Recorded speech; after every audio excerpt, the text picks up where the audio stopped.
آج ہم بات کریں گے 10ویں ڈائمنشن کی۔ یہ ایک ایسا موضوع ہے جہاں سائنس اور قرآن کی باتیں آ کر مل جاتی ہیں۔ تو آئیے دیکھتے ہیں کہ یہ دلچسپ نظریہ ہمیں کہاں لے کر جاتا ہے۔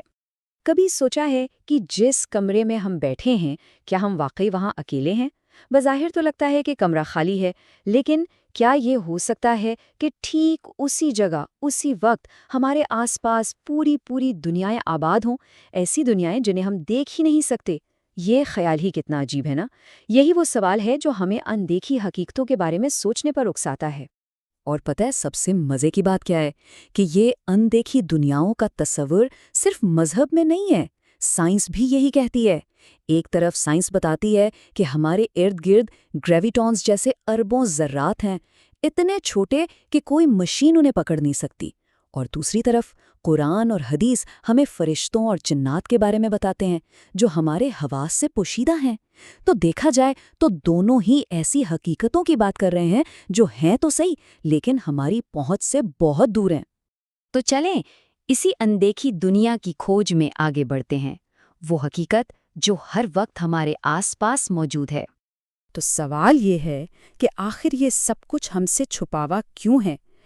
اس کا جواب ہے ڈائمینشنز، یعنی جہتوں کے درمیان موجود پردوں میں۔ یہی وہ رکاوٹیں ہیں، وہ پردے ہیں جو ہمیں ان دوسری دنیاؤں سے جدا رکھتے ہیں۔ تو آئیے ذرا ان پردوں کو قریب سے دیکھتے ہیں۔ یہ کیسی رکاوٹیں ہیں جو ہمیں دوسری حقیقتوں کو دیکھنے یا سمجھنے نہیں دیتی؟ یہ عدد دیکھ کر شاید یقین نہ آئے، 0.003%۔ جانتے ہیں یہ کیا ہے؟ یہ روشنی کا وہ حصہ ہے جسے انسانی آنکھ دیکھ سکتی ہے۔ جی ہاں، پوری الیکٹرو میگنیٹک اسپیکٹرم کا صرف اتنا سا حصہ۔ تو سوچیں ہماری نظر پر ہی کتنا بڑا پردہ پڑا ہوا ہے، ہم تو اصل حقیقت کا ایک بہت ہی معمولی سا حصہ دیکھ پاتے ہیں۔ اور بات صرف دیکھنے تک محدود نہیں، ہماری سننے کی بھی ایک حد ہے۔ کچھ آوازیں اتنی ہلکی یا اتنی تیز ہوتی ہیں کہ ہم انہیں سن ہی نہیں سکتے۔ پھر کائنات میں ایک کائناتی افق ہے، یہ وہ حد ہے جس کے پار ہم نہیں دیکھ سکتے، اس لیے نہیں کہ وہاں کچھ ہے نہیں، بلکہ اس لیے کہ وہاں سے روشنی کو ہم تک پہنچنے کا ابھی وقت ہی نہیں ملا۔ اور بلیک ہولز کے گرد تو ایونٹ ہورائزن ہے، ایک ایسی لائن جسے پار کرنے کے بعد روشنی بھی واپس نہیں آ سکتی۔ یہ سب کیا ہے؟ یہ سب قدرتی پردے ہی تو ہیں۔ سائنسدان جب ان رکاوٹوں کی بات کرتے ہیں تو ایک بہت دلچسپ تھیوری پیش کرتے ہیں جسے برینز کہتے ہیں۔ اسے ایسے سمجھیں جیسے ایک سیل کے گرد ایک جھلی ہوتی ہے نا، جو سیل کے اندر کی چیزوں کو باہر کی چیزوں سے الگ رکھتی ہے۔ بالکل اسی طرح یہ برینز بھی کائناتی جھلیاں ہیں جو الگ الگ ڈائمینشنز کو ایک دوسرے سے جدا رکھتی ہیں۔ اچھا، یہ تو ہوئی سائنس کی بات۔ اب اگر ہم قرآن کی طرف دیکھیں تو وہاں بھی ایسے ہی ایک غیر مادی پردے کا ذکر ملتا ہے، اور وہ ہے برزخ۔ یہ وہ رکاوٹ ہے جو زندہ انسانوں کی دنیا کو مرنے والوں کی دنیا سے الگ کرتی ہے۔ تو ٹھیک ہے، ہم نے یہ تو سمجھ لیا کہ یہ پردے موجود ہیں، لیکن اب اصل سوال کی طرف آتے ہیں، ان پردوں کے پار ہے کیا؟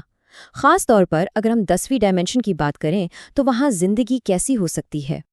تو آئیے ذرا موازنہ کرتے ہیں ہماری تیسری ڈائمنشن کا اور 10ویں ڈائمنشن کا۔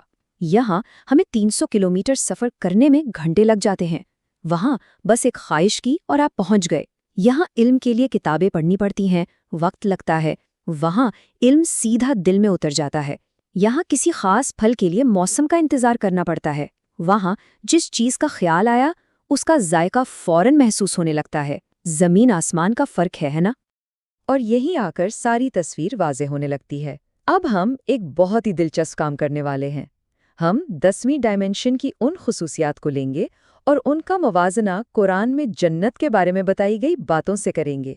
قرآن پاک میں جنت کے بارے میں آتا ہے اور وہاں وہ سب کچھ ہے جو دل چاہیں اور جس سے آنکھیں لذت پائیں، یعنی ایک ایسی جگہ جہاں ہر خواہش پوری ہو جاتی ہے۔ اب ذرا رک کر سوچیں، ایک ایسی جگہ جہاں لامحدود امکانات ہوں، جہاں ہر سوچا ہوا منظر حقیقت بن جائے۔ یہ تو بالکل 10ویں ڈائمنشن کی تھیوری جیسا ہی ہے، وہی تھیوری جو کہتی ہے کہ 10ویں ڈائمنشن میں تمام ممکنہ حقیقتیں ایک ساتھ موجود ہوتی ہیں۔ پھر ایک اور آیت میں ذکر ہے دودھ کی ایسی نہروں کا جن کا ذائقہ کبھی نہیں بدلتا، یعنی وہاں ہر چیز ہمیشہ کامل اور بہترین حالت میں رہتی ہے۔ اچھا، تو ایسی حقیقت جہاں کوئی چیز خراب نہ ہو، کوئی انتشار نہ ہو، یہ بھی تو 10ویں ڈائمینشن کی خاصیت سے ملتی جلتی ہے۔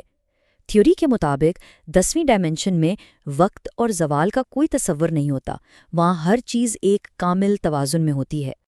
اور اب سب سے حیران کن بات، قرآن کہتا ہے کہ جنتیوں کو جب پھل دیا جائے گا تو وہ کہیں گے یہ تو ہمیں پہلے بھی مل چکا ہے، یعنی پھل دیکھنے میں وہی لگے گا لیکن ہر بار اس کا تجربہ، اس کا ذائقہ بالکل نیا ہوگا۔ اس کا مطلب کیا ہے؟ اس کا مطلب ہے کہ وہاں لا تعداد حقیقتیں ایک ساتھ موجود ہیں۔ آپ ایک ہی چیز کا تجربہ بار بار کریں گے اور ہر بار وہ ایک نیا امکان، ایک نئی حقیقت بن کر سامنے آئے گا۔ اور یہ تو 10ویں ڈائمینشن کی سب سے بڑی پہچان ہے، جہاں انفینٹ ریالٹیز ایک ساتھ ایگزسٹ کرتی ہیں۔ یہ سب جاننے کے بعد ذہن میں ایک ہی سوال آتا ہے، کیا ان ڈائمینشنز کے درمیان جو پردے ہیں انہیں پار کیا جا سکتا ہے؟ تو چلیں اپنے آخری حصے میں اسی امکان پر بات کرتے ہیں۔ ایک حدیث میں بہت ہی حیران کن واقعہ ملتا ہے جو ہمیں اس سفر کے بارے میں کچھ بتاتا ہے۔